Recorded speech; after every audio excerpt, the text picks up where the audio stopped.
Hi everybody, my name is Phil. I'm lead pastor at LifePoint Christian Church, and I've got an exciting update for you today. As you know, if you live in the state of Florida, Governor Ron DeSantis has said that the state is reopening on a limited basis starting in May.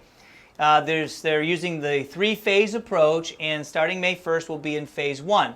So as a church, we are reacting as well.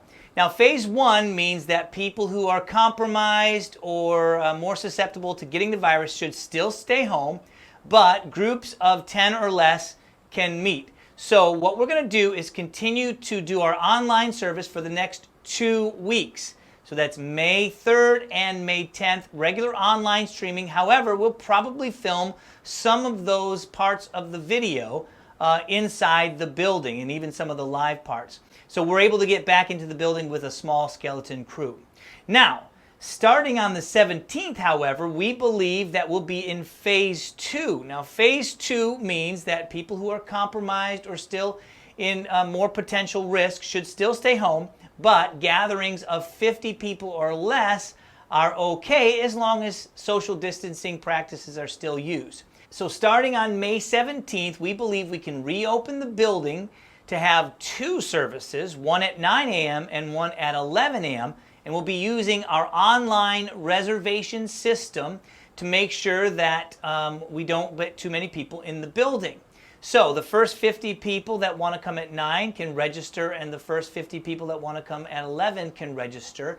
And now, by the way, we feel like that should cover us for these first few weeks as we're getting back. If we need more space, we'll add another service. We're not going to cut anybody out.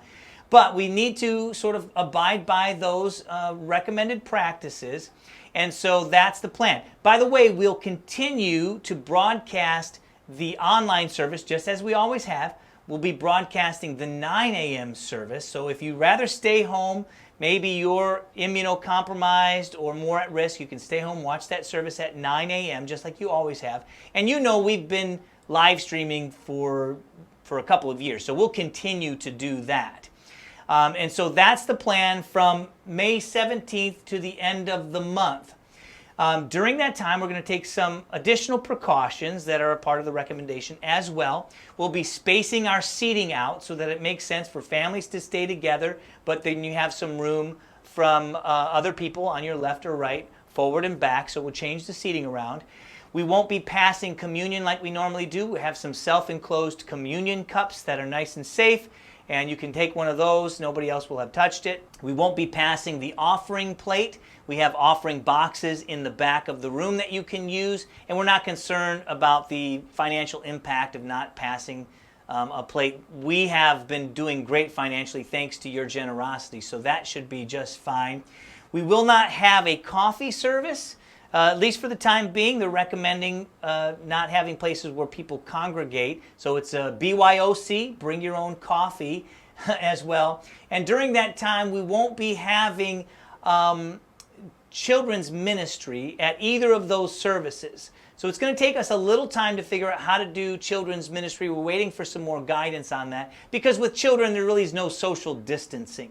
So if you want to come to the 9 or the 11 a.m. service, you bring your kids with you. They can sit with you right there in the building, or like we said, you can stay home and watch the service.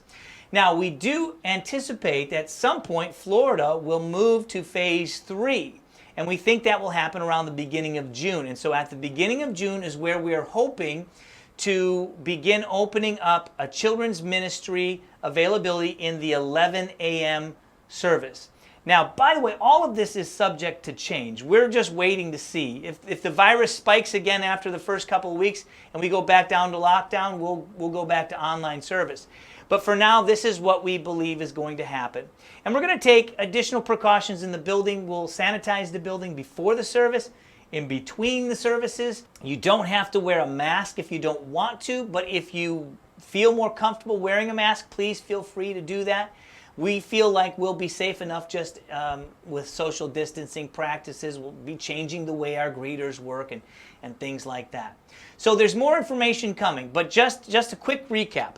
Next 2 weeks, online like usual, 10 a.m. live service.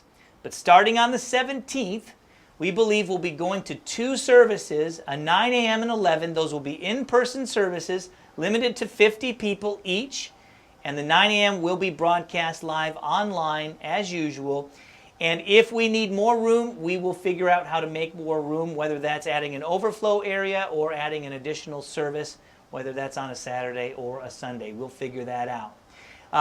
For now, that's the update. And we hope that you'll be prayerfully considering, your role, whether you're going to come, whether you're going to stay. Please continue to pray for the church. Please continue to pray for our leaders, our government leaders, our first responders, our medical health professionals. So many of them have been putting themselves in harm's way for us. So just there's our update. If you have any questions, I'll put my email right here on the screen, phil@lifepointchurch.com. And I'll also put our phone number here in case you want to call, 407-327-6468. That's 407-327-6468. All right, thanks for watching, everybody.